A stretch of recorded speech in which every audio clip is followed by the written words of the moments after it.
YouTube channel pre exam training.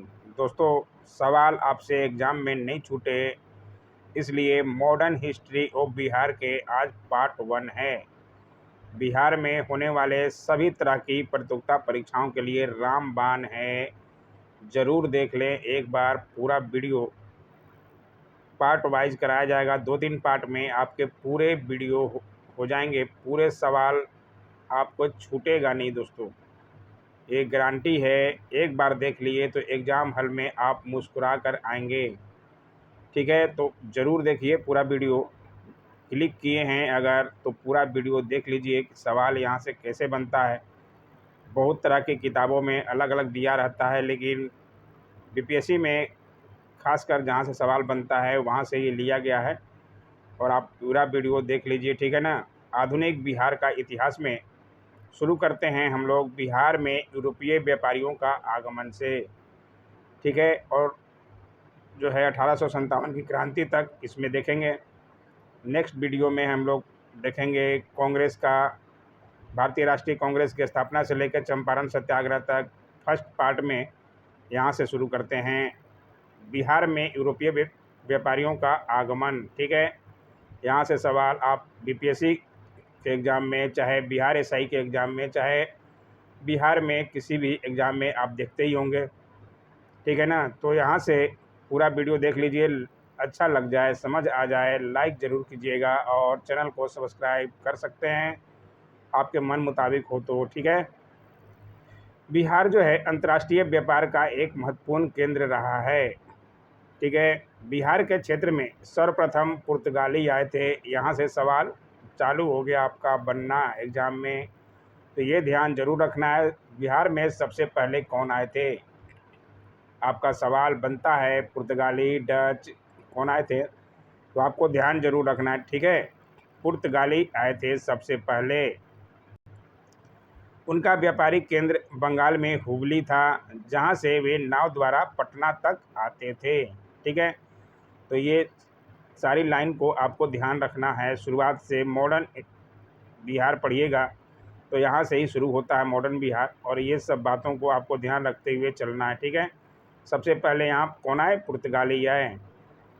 पुर्तगाली अपने साथ मसाले, चीनी मिट्टी के बर्तन आदि लाते थे, और वापसी में सूती वस्त्र और अन्य वस्त्र ले जाते थे। ठीक है, आपको पता होगा भारत के इतिहास में मॉडर्न इंडिया में शुरुआत वास्को डी गामा आए थे, पुर्तगाली थे। ठीक है, यहाँ से वस्त्र ले जाते थे या मसाले ले जाते थे और अपने यहाँ वहाँ जाकर बेचे। पहली बार जब आए थे तो 60 गुना मुनाफा हुआ था। ठीक है ना। तो ये हम बिहार से रिलेटेड चल रहे हैं। वर्तमान पटना कॉलेज की उत्तरी इमारत में, यहाँ से भी सवाल आपका हर साल लगभग बीपीएससी में पूछता है, और ये 1632 किसी भी बहुत सारे किताबों में नहीं दिया है, लेकिन बीपीएससी 1632 ही मानता है। तो आपको ये ध्यान रखना है 1632 में डच फैक्ट्री की स्थापना हुई थी। ठीक है, डचों की अभिरुचि किसमें थी, सूती वस्त्र, अनाज और सोरे की प्राप्ति में। तो ये आप ज़रूर ध्यान रखिएगा। लगातार 2-3 एग्ज़ाम में पूछ लिया है, 65, 66 दोनों में पूछा है। ठीक है, तो ये ज़रूर डेट वाइज ध्यान रखिएगा। बिहार में व्यापारिक केंद्र स्थापित करने में अंग्रेज़ों को वास्तविक सफलता सन 1651 ईस्वी में मिली। तो ये भी ध्यान रखिएगा, अंग्रेज़ कब आए बिहार में, तो 1651 ईस्वी में आते हैं, यहाँ पे व्यापारिक केंद्र स्थापित किए।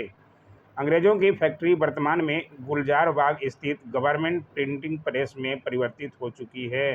ठीक है, कहाँ थी, तो गुलजार बाग में, वर्तमान गुलजार बाग में। ठीक है, जॉब चरनाक को 1664 ईस्वी में पटना फैक्ट्री का प्रधान बनाया गया। तो यहाँ से भी सवाल बनता है, तो सारी बातों को आप नोट करते हुए चलिएगा। उसके बाद प्लासी का युद्ध और बक्सर का युद्ध से सवाल बनते हैं। 1757 ईस्वी में प्लासी और 1764 ईस्वी में बक्सर युद्धों के फलस्वरूप बिहार ब्रिटिश आधिपत्य में आया। यहीं से आधुनिक बिहार का इतिहास शुरू होता है। ठीक है, तो ये ज़रूर ध्यान रखिएगा 1757, क्योंकि उस समय हम लोग बंगाल में ही थे, बंगाल के ही ये था बिहार। बक्सर युद्ध के पश्चात लॉर्ड क्लाइव तथा मुगल सम्राट शाह आलम द्वितीय के बीच, ये जरूर से ज़रूर ध्यान रखिएगा, 12 अगस्त 1765 ईस्वी को कौन सी संधि हुई थी? इलाहाबाद में एक संधि हुई थी जिसे इलाहाबाद की संधि कहते हैं। ठीक है, इसके द्वारा कंपनी को बिहार, बंगाल और उड़ीसा की दीवानी प्राप्त हुई। तो यहाँ से तो आपको शुरू होता ही है, ध्यान से समझते हुए चलिएगा। ठीक है, कंपनी ने अपना शासन चलाने के लिए नायाब नाजिम अथवा उप प्रांतपति नामक पद का सृजन किया, जिनको नियुक्ति अथवा पदच्युत कंपनी की अनुशंसा पर ही किया जा सकता था। क्या क्या किया? नायब नाजिम और उप प्रांतपति। ठीक है ना। और किनको रखा? बिहार के नायब नाजिमों में किनको रखा था? राजा राम नारायण और सिताब राय प्रमुख थे। ठीक है, तो यहाँ से सवाल बनता है, बहुत बार आपको कराया भी गया है, मेरे ही चैनल पर भी कराया गया है, बहुत सारे वीडियो बनाए गए हैं बिहार स्पेशल के भी, ज़रूर देख लीजिए। सारे वीडियो आपके लिए रामबाण है दोस्तों, फ़ायदा ही फ़ायदा है। लॉर्ड क्लाइव द्वारा 1765 ईस्वी में बंगाल और बिहार में द्वैत शासन प्रणाली लागू की गई। तो इन बात को भी जरूर ध्यान रखिएगा, बंगाल और बिहार में द्वैत शासन कब लागू की गई? 1765 ईस्वी में। किसके द्वारा लागू की गई? तो लॉर्ड क्लाइव द्वारा। सवाल यहाँ से 2-3 बन जाएगा। ठीक है, तो इसको नोट करते हुए चलिएगा। सन 1770 ईस्वी में बिहार में भीषण अकाल पड़ा, जिसका प्रमुख केंद्र पटना, भागलपुर, पूर्णिया और दरभंगा जिले थे। तो यहाँ से भी सवाल बनता है, हर लाइन में ही सवाल है। आप पूरा वीडियो देखने की कोशिश किया कीजिए और अपने अनुसार जो है नोट्स बनाइए। सन 1773 ईस्वी में रेगुलेटिंग एक्ट आया था, जिसके बाद बंगाल का गवर्नर को बंगाल गवर्नर जनरल कहा जाने लगा था। लॉर्ड हेस्टिंग आए थे। ठीक है, तो एक्ट पारित होने के बाद निरीक्षक और बिहार परिषद दोनों को समाप्त कर दिया गया तथा बिहार के लिए एक प्रांतीय सभा का गठन किया गया। तो यहाँ से भी सवाल बनता है, प्रांतीय सभा का गठन बिहार में कब से किया गया? 1773 के रेगुलेटिंग एक्ट के बाद। ठीक है, सन 1781 ईस्वी में पटना और गया को मिलाकर एक नया जिला बनाया गया, जिसके प्रशासन के लिए एक कलेक्टर और एक जिला जज की नियुक्ति की गई। ये भी ध्यान रखिएगा। सन 1783 ईस्वी में पुनः बिहार में भीषण अकाल पड़ा, जिसके समाधान के लिए और अनाज भंडार के लिए पटना में गोलघर का आविष्कार कब हुआ है? 1786 ईस्वी में। तो यहाँ से भी इम्पोर्टेंट हो जाता है। ठीक है, तो ये ध्यान सारी बातों को रखिएगा। 1865 ईस्वी में पटना और गया को, 1866 ईस्वी में सारण जिले को 2 जिलों सारण और चंपारण में, 1775 ईस्वी में तिरहुत को मुजफ्फरपुर और दरभंगा जिलों में विभाजित कर दिया गया। ठीक है, तो इनका नाम आप सुने होंगे, तिरहुत। ठीक है, तो इनको मुजफ्फरपुर और दरभंगा जिलों में विभाजित किया गया। कब कब किया गया, ये सब ध्यान रखिएगा। ठीक है, उपयुक्त जिलों तथा भागलपुर, मुंगेर, पूर्णिया, संथाल परगना और छोटा नागपुर क्षेत्र 1911-12 ईस्वी तक बंगाल प्रेसिडेंसी के अंग रहे, क्योंकि 1911 की घोषणा के बाद 1912 में बिहार अलग हुआ बंगाल से। तो तत्पश्चात इन्हें एक पृथक प्रांत बिहार के रूप में संगठित किया गया, उसके बाद ही संगठित किया गया। ठीक है, अब देखते हैं बहावी आंदोलन। यहाँ से भी सवाल बीपीएससी में देखने को मिला ही है। ठीक है, तो इसको भी जान लीजिए। बहावी आंदोलन मूलतः अरब से आरंभ हुआ। इसके आदि प्रवर्तक का नाम अब्दुल बहाव था। तो नाम तो इनका ध्यान रखना ही पड़ेगा, आदि प्रवर्तक का नाम अब्दुल बहाव था, उन्हीं के नाम पर इसका नाम बहावी आंदोलन पड़ा। ठीक है, भारत में बहावी आंदोलन के जन्मदाता और आदि प्रचारक उत्तर प्रदेश के रायबरेली जिले के सैयद अहमद बरेलवी थे। सवाल ये ऑडिटर में भी बना था और यहाँ से बनता ही है, हर तरह के बीपीएससी में तो खासकर बनता ही है। तो ज़रूर ध्यान रखिएगा, बहावी आंदोलन के प्रचारक कौन थे?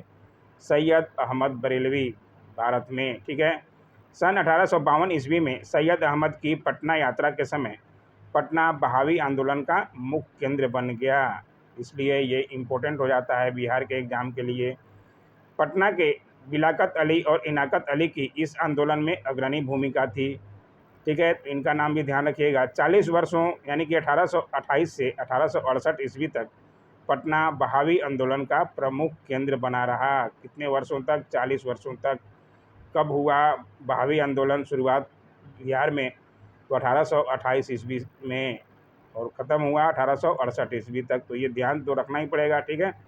अब देखते हैं 1857 की क्रांति और बिहार, जो कि सवाल एक बीपीएससी में रहता ही है। बिहार में नेतृत्व करता, बार बार सवाल पूछता है बाबू वीर कुंवर सिंह, ठीक है। अब पूरा देखते हैं डिटेल। 12 जून 1857 ईस्वी को देवघर जिले के गांव रोहिणी में सैनिकों ने के विद्रोह के साथ संघर्ष आरंभ हुआ, क्योंकि रोहिणी देवघर उसमें अब झारखंड में है, लेकिन उस समय जो है बिहार के ही हिस्से थे। तो शुरुआत यहाँ से पूछता ही है कब शुरू किया गया, तो 12 जून 1857 को आपको बीपीएससी में 66 बीपीएससी में ही देखा गया है। 3 जुलाई को पटना सिटी में अंग्रेजों के विरुद्ध संघर्ष आरंभ हुआ। इसका नेतृत्व कौन किया था? गुरहट्टा मोहल्ला के एक पुस्तक विक्रेता पीर अली द्वारा। तो इनका नाम भी जरूर ध्यान रखिएगा। पटना में कब शुरू किया गया, डेट आपको जरूर ध्यान रखना पड़ेगा, 3 जुलाई को, ठीक है। किसके द्वारा? पीर अली के द्वारा। तो ये आपको नोट करते हुए चलना है। पटना के कमिश्नर उस समय कौन थे? टेलर। टेलर ने विद्रोह के दमन के कठोर उपाय किए। उसने पहले ही पटना के निवासियों पर अनेक प्रतिबंध लगा रखे थे। तो ये ध्यान रखना है, कौन थे उस समय कमिश्नर? टेलर, ठीक है। पीर अली समेत 16 अन्य व्यक्तियों को मृत्युदंड दिया गया। और 25 जुलाई 1857 ईस्वी को मुजफ्फरपुर में भी कुछ असंतुष्ट सैनिकों ने कुछ अंग्रेज अधिकारियों की हत्या कर दी। उसी दिन दानापुर में भी 3 रेजिमेंटों के सैनिक विद्रोही हो गए और इन्होंने शाहाबाद जिले में प्रवेश कर जगदीशपुर के जमींदार बाबू वीर कुंवर सिंह के साथ मिलकर विप्लव आरंभ किया। उनको नेता बनाया बाबू वीर कुंवर सिंह को, ठीक है। इसलिए बोला जाता है वीर कुंवर सिंह जो है बिहार में नेतृत्व करता थे, ठीक है। 30 जुलाई 1857 ईस्वी को सरकार ने तत्कालीन सारण, तिरहुत, चंपारण और पटना जिलों में सैनिक शासन लागू कर दिया, ठीक है। बाबू कुंवर सिंह ने आरा नगर पर अधिकार किया। कुंवर सिंह को आरा छोड़ना भी पड़ा और इसके बाद कुंवर सिंह को डिटेल में बताया गया है। कुंवर सिंह पर अलग से वीडियो है मेरा 1857 की क्रांति का, मेंस के लिए बनाया गया है। बहुत ही अच्छा वीडियो है, ज़रूर एक बार देख लीजिए, वहाँ से आपका सारा जो है डाउट क्लियर हो जाएगा, ठीक है। कुंवर सिंह ने नाना साहब से मिलकर 26 मार्च 1858 ईस्वी को आजमगढ़ में अंग्रेज़ों को हराया, क्योंकि ये आरा छोड़कर आजमगढ़ ऊपी तरफ चले जाते हैं, एमपी तरफ चले जाते हैं। वहाँ से संघर्ष करने के बाद उनको याद आता है कि अपने देश में ही आया जाए, अपने बिहार में ही आया जाए, जगदीशपुर में ही आया जाए, आरा में आया जाए। फिर आते हैं लौटकर, तो उनका जो है कैप्टन ली ग्रांट से होता है टक्कर। कुंवर सिंह ने 23 अप्रैल 1858 ईस्वी को कैप्टन ली ग्रांट के नेतृत्व में आई ब्रिटिश सेना को बुरी तरह पराजित किया, ठीक है। कुंवर सिंह स्वयं भी इस युद्ध में घायल हुए और 2 दिन पश्चात इनकी मृत्यु हो गई। घायल हो गए और अपना हाथ जो है काट कर समुद्र में, गंगा जी में बहा देते हैं, ठीक है। आरा पहुंचते ही, जगदीशपुर आने के समय ही घायल हो जाते हैं और तो हाथ काटकर गंगा जी में बहा देते हैं। ये तो सुने होंगे सब लोग, नहीं जानते हैं तो समझते हुए चलिएगा, ठीक है। इस संघर्ष को अमर सिंह ने आगे बढ़ाया, क्योंकि उनके भाई थे अमर सिंह और कुंवर सिंह का कोई संतान नहीं था, तो ये अपने भाई को देना चाहते थे। इसलिए जो है डलहौजी की हड़प नीति के कारण ये 1857 की क्रांति हुआ था, तो उनका नियंत्रण बना रहा। सरकारी दावों के विरुद्ध नवंबर 1858 ईस्वी तक इस क्षेत्र पर अंग्रेज़ों का अधिकार पुनः स्थापित नहीं हो सका। फिर महारानी विक्टोरिया द्वारा इनको भी, अमर सिंह को भी गिरफ्तार कर जेल में डाला गया था। महारानी विक्टोरिया द्वारा क्षमादान की घोषणा के बाद ही इस क्षेत्र में विद्रोहियों ने हथियार डाले, ठीक है। यहाँ तक आपको कंठस्थ करना ही पड़ेगा। इसके बाद अगला वीडियो जो है भारतीय राष्ट्रीय कांग्रेस और बिहार से चंपारण सत्याग्रह तक का कराया जाएगा, ताकि आपके सारे डाउट क्लियर हो जाएंगे और एग्ज़ाम में गलती होने की संभावना आपकी न के बराबर रहेगी, ठीक है। तो कैसा लगा वीडियो ज़रूर कमेंट किया कीजिए। Don't forget to like, share, comment and subscribe my YouTube channel. Thanks for watching my YouTube channel.